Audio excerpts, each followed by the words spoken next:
How you doing, brother?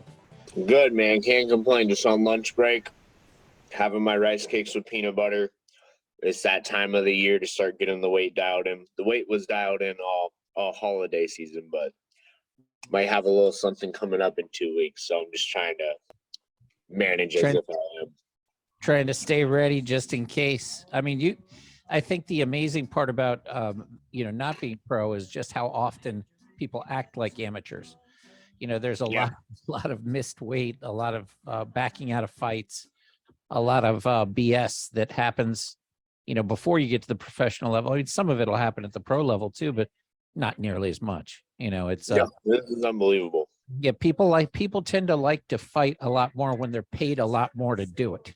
You get a lot less apprehension, when your paychecks, kind of tend to be a little bigger. Um, so yeah, what do you think of this card? I really like it. This is the Yeah. Brazil card. Don't got some of the guys that I wanted on it, like Charles Oliveira and stuff, but I think it's really cool. I think it's top to bottom, Yeah, it's a really good card. pretty stacked card, even though both of the main two fights aren't necessarily true title fights. They're both kind of interim titles that are held. It's still, I mean, the Moreno rivalry has become one of the best MMA rivalries in sports history right now. That's a real fun rivalry right now with some really good fights. I mean, Moreno got the best of him pretty good in the second fight, but Right. the last one, very close fight, and with Brendan losing, and Figueiredo looks like he's in great shape for this fight. Where do you see that fight going? How do you see it going for the end for the final? What I would assume would be the final fight between. I do hope it's the final fight, if I'm being honest. I hope this Yeah, is the last time we see these guys matched up, because it's like, I know there's not a lot in the division right now, but it's like this is unheard of. This is quadrilogy, yeah, however you say it. I mean, I do think, looking back on it, I do think Figueroa did win the last fight, razor thin. razor thin. Yeah. And again, I thought he won the first fight, and then Brandon just went out there and cracked him and put him away in the second fight. Now, Figueiredo does look a lot better for this fight. Coming off the scale yesterday, the guy looks shredded. He doesn't look drawn down and gaunt or anything like that. He looks good. Because cardio in the fights has been a little bit of an issue, especially last fight. It looked like he was slowing down a lot. Yeah. Brandon's more of like a natural guy at that weight, which is crazy because it is a smaller weight class, but Brandon's more the natural guy at that weight. I thought Kai Car France was looking real good in last fight, and I'm not going to go MMA math here, and then Brandon just clipped him. I do think I like Brandon. I really like the guy. I do Yeah, I think do. Davidson's going to probably look to go out there and put a stamp on the trilogy, because he wants to be done in the division. He wants to go up a weight class after this, so I think he's going to go out with a boom and look for a finish. I don't know if he'll get the finish, but I do think it might be a 5-rounder. I don't see these guys finishing each other. There's something about when you start spending enough time in a training room with a partner where after like 4 or 5 rounds or so, you kind of know the guy's style. These guys have spent Yeah, almost a an lot of time hour in that in the region. cage. Yeah, almost an hour. So they kind of got each other down at this point. So I think it might go to decision. I don't think either of them are going to play into each other's game. I do think Figueroa will pull out the decision. I don't think it'll be split. I think it'll be pretty like it'll be one of those fights where, all right, who won that round? Not Figueroa. Not Figueroa. I don't think he's going to dominate, but I think it'll be he wins. Yeah, I'm sad to agree with you on that because I really like Moreno as a person. Yeah. He is a true overachiever. He's all heart and he fights that way. He puts it all out there in that ring. He fights with passion and he truly cares about representing Mexico and the sport and his place in the sport. I actually liked what I saw from him yesterday at the weigh-in. He looks looks confident. He looks ready to me. Like, he looked very calm, very confident. It wasn't putting up with the games that Figueiredo was doing at the way, and he was having none of it. He's never going to shake him. He was trying to shake him last fight, and Brandon just laughed in his face. You're not going to shake that guy. He's pretty something about the Mexican mentality, man. Those guys go into war and they don't look back. He ain't going to stick it up. Yeah, they're tough as shit. I mean, sometimes the biggest problem with the Mexican fighters is they will fight too many rounds outside of their professional careers and shorten their careers. Oh yeah, because they're tough as shit. They'll be fighting in the gym, harder than most people for more wars. Next thing you know, they've got 38 fights in the ring. They should have, but they're really equivalent to like 100. When you count up all the rounds they've done in training, over and above. So I do think Figueiredo he's the underdog. Moreno's the favorite. I think it goes 5 rounds, and I think it's another 3-2. Type of fight. That's not my pick of the day, but sad to say that I'm going with the upset on there as well. What else you got? Who do you like on the card? What catches your eye?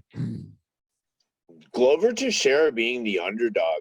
I mean, the guy just put on fight of the freaking year with Yuri, a guy who they thought was going to go out there and murder him, was arguably beating the shit out of him.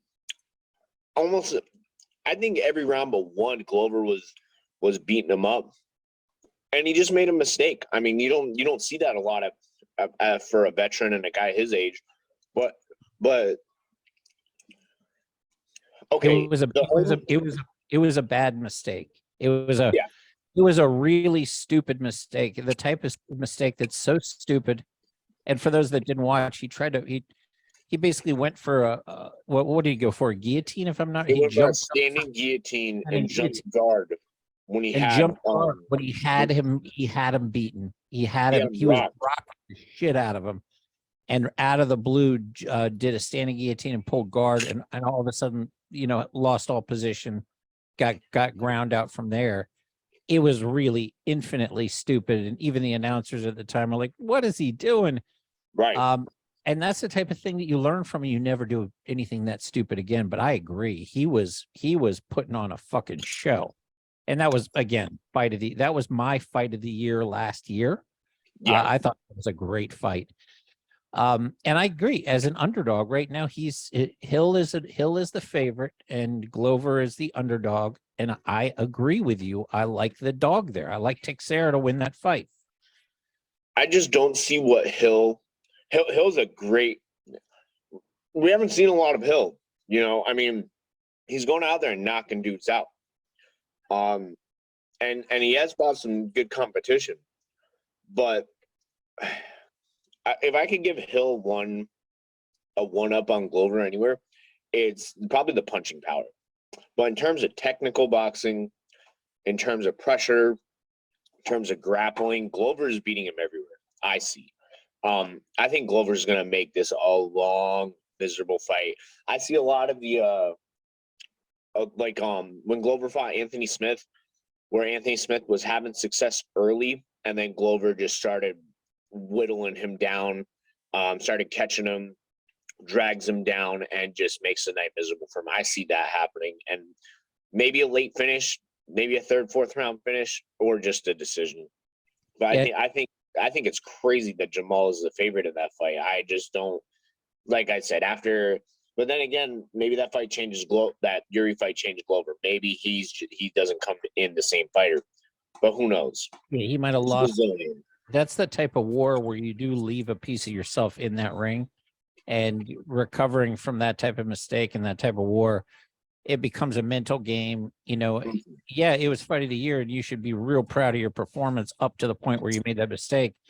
But do you come back hungry to show that was a mistake and that you deserve to win that? Or, is there a part of you that's just still in the ring from the last one? And we'll see. I mean, I agree with your assessment. I'm going to give the guy, but anybody who had enough heart to put on that fight of the year show, I'm going to give him the benefit of the doubt that he has the heart to come back and be a better version of what we saw last time. So I'm gonna go with the upset with Glover in that fight over Hill, and we'll see how that plays out. You know what fight I'm very, very rarely excited for female fights, but ever since Jessica Andrade did that standing triangle, which had never been done before, Yeah.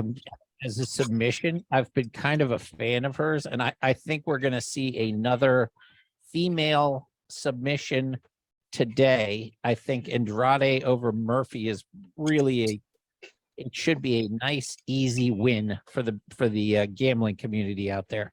I don't think Murphy stands a chance in hell in that fight. No, I think Jessica just cruises to a finish. The strength, the explosiveness, athleticism, going to be way too much for Lauren. Lauren's a good fighter, but Jessica's just mean. Jessica's mean, like that power bomb on Rose, the standing arm triangle you're talking about. Yeah, that girl is strong. She's a smaller, more compact version of Amanda. I feel like I think she walks through Lauren very easily, very easily. Yeah, I don't think that's going to be close in any way, shape, or form. The other big favorite, and I think this will be another finish.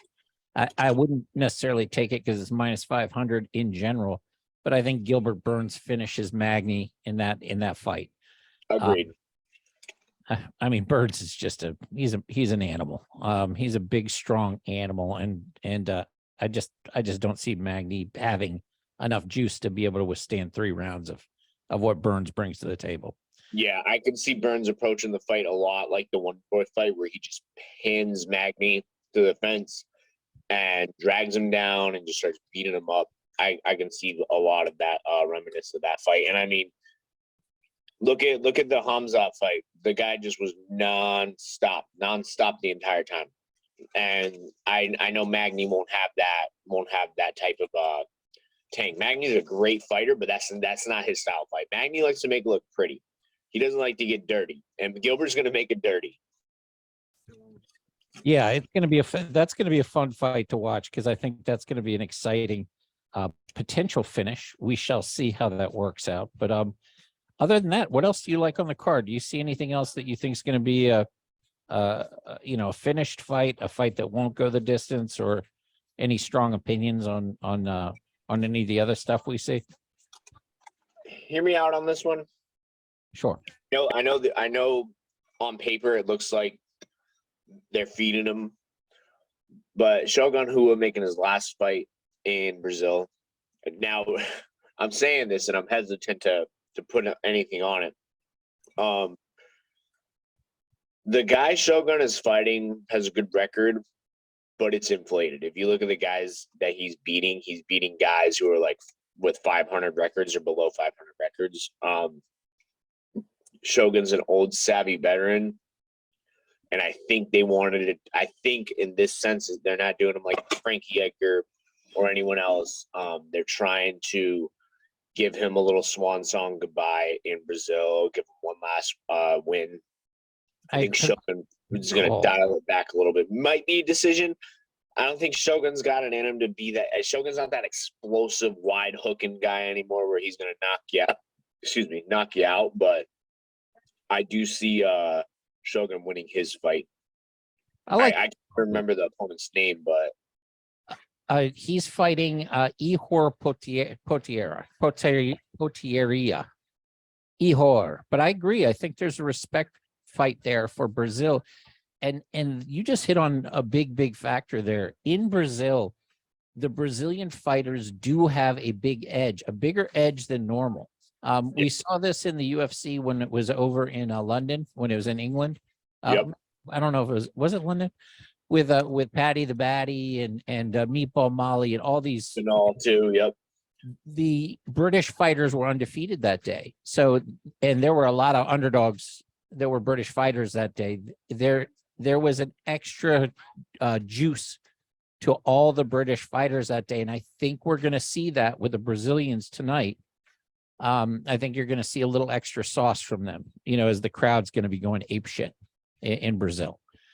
That's a good call. I like that. That's a big upset. Rua over Potieria is a big upset. Right now, Shogun is plus 175. So you put $100, you win 175, almost 2-1 dog. Yeah, I'm a little hesitant just because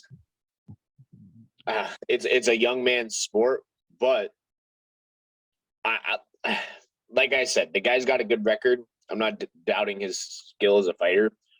I do think his record is a little bit inflated, and I do feel like Shogun is the old savvy vet that'll have the tools to deal with him. Yeah, great pick there. I agree with you there. That's really, I don't have any strong opinions other than that. I really don't. I think it's just going to be a good night of fights. I think they start at what, 5:30. The undercard comes on, the main card will probably come on around 8 or 9. I think the main card's on at 10 tonight. Oh, it is. Oh, that's fantastic. Pay-per-view's at 10.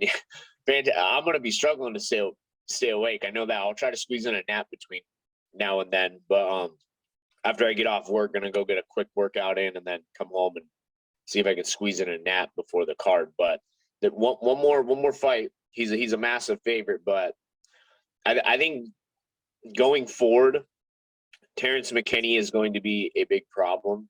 Crazy, he's on prelims. Just because the guy almost destroyed Drew Dober. He had those 3 back-to-back fights within like 2 months, and he went out there and almost finishes Drew Dober. Drew Dober's tough right now, tough. Like we did to Bobby Green last fight. But Terrence just got caught, got way too over-aggressive.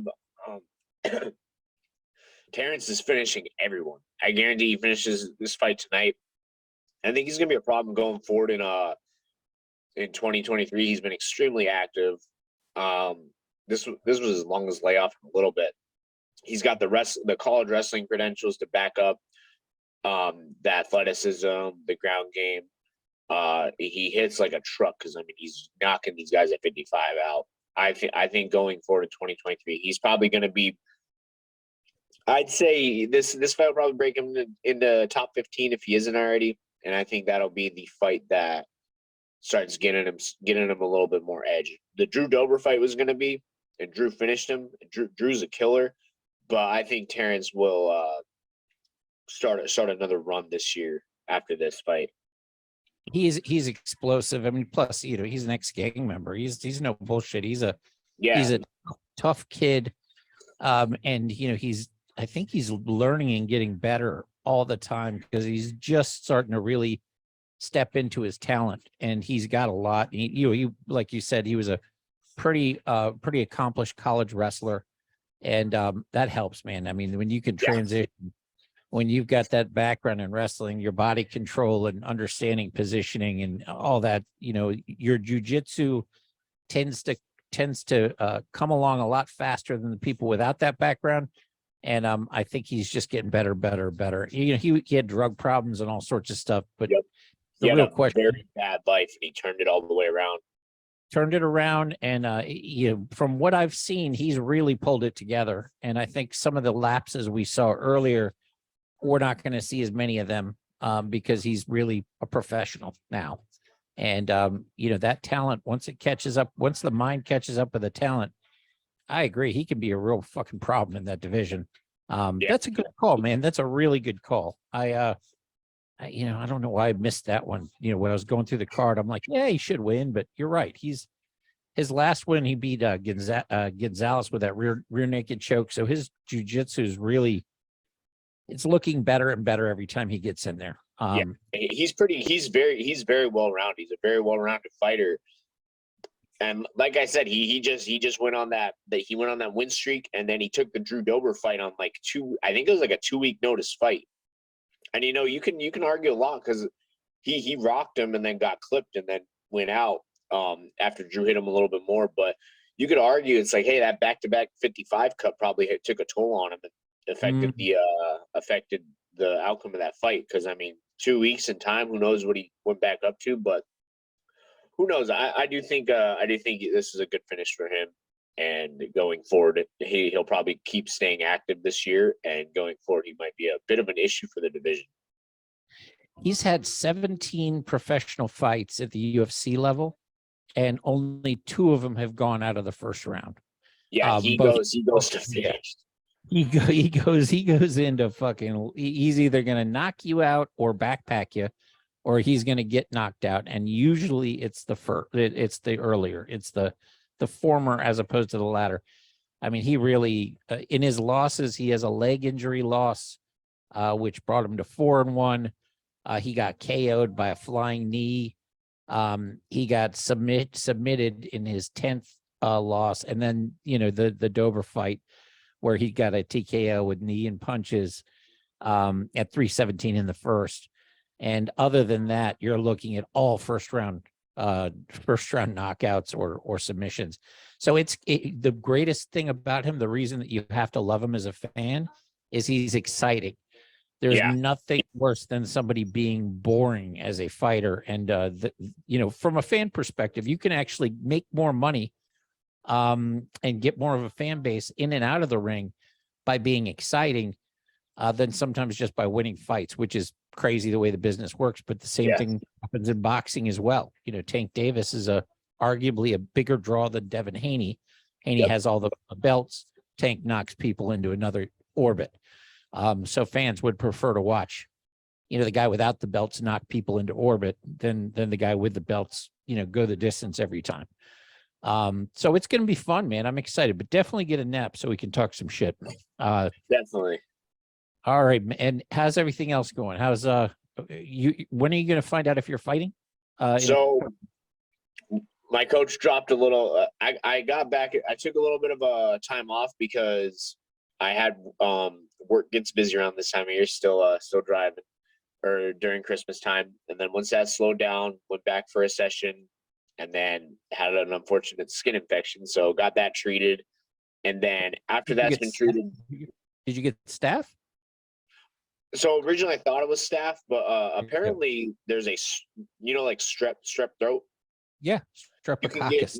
You can get the bacteria, a skin variant of the bacteria. And that's what I ended up having. So I took a week off after that, antibiotics for 10 days, went right away after like the third day of antibiotics, but stayed out of the gym, got back to training.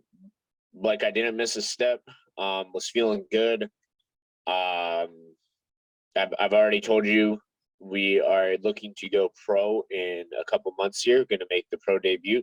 I love that news. That's great. And we're actually, it will possibly be in Tampa, depending on if matchups and everything line up. I'll get more into detail on that a little later. But my coach asked me earlier this week, he's like, "Hey, how you feeling? You ready to fight?" And I was like, I always send him anytime he asks me for a fight, when, where, and what location, or who, when, and what location. And he just, he sends me all the details. I said yes. So, and as you know, that last night I find out that matchup didn't come out. Ted sends me 2 more guys, me and all my other coaches. Yeah, let's go. And coach was like, okay, good. I said yes to both anyway. So hopefully one of them says yes too. So we're looking to see. This will be in Clearwater on February 4th if I am fighting. So hey, that's my birthday. I'd love to go to that. That'd be amazing. Yeah, keep me posted if that happens. That sounds like fun. Yeah, and get yourself that streptococcus skin disease before you go in the ring. Give you a good emotional edge. Be like, hey, I dare you to take me down, motherfucker. Yeah, let him know you see this on me. Because I mean, go ahead, get yourself some lesions, son. Matter of fact, you should have like a makeup artist to put some infections all over you. give you some shit on your back. Athletic commission in the pre-fight medicals, like, what is going on with you? It's like, don't worry, it's not. That's my walkout outfit. It's just part of the gimmick. Open wounds and lesions. It's my war paint. It's the war paint. It's like instead of the cheek ash, but fucking awesome. Well, get some sleep. Let's catch up tonight. Thank you for joining it. I love the picks. I think I gotta say I feel good about the ones this week. I think last time you crushed it too. I'll go through. Last time I think you were perfect on the card. I'll have to go recheck, but I remember you nailed it. I took a bunch of upsets that I was 1-on-1 on my picks of the week, and then like 1-3 on my, hey, these are going to be upsets. So didn't do too well, but I took a lot of upsets this time. I think we have 2 upsets and some close ones, and I think we're pretty much even on all these. We agreed on everything. yeah, Usually like different on 1 or 2, but we're today chalk on all of it. I'm seeing it the way you are. I'm hoping I'm wrong on Moreno. I'd love to see him win. Yeah, if there's one fight I'm okay with being wrong with, it's that one, just because it's like, but yeah, I like that guy. I like what he's about. He's easy to root for. oh yeah. In the meantime, say hello to the cats and your lovely girlfriend, and we'll catch up soon. We'll do, Eric. Say hello to the family. Take care, man. We'll do, brother. All right, See bye. ya.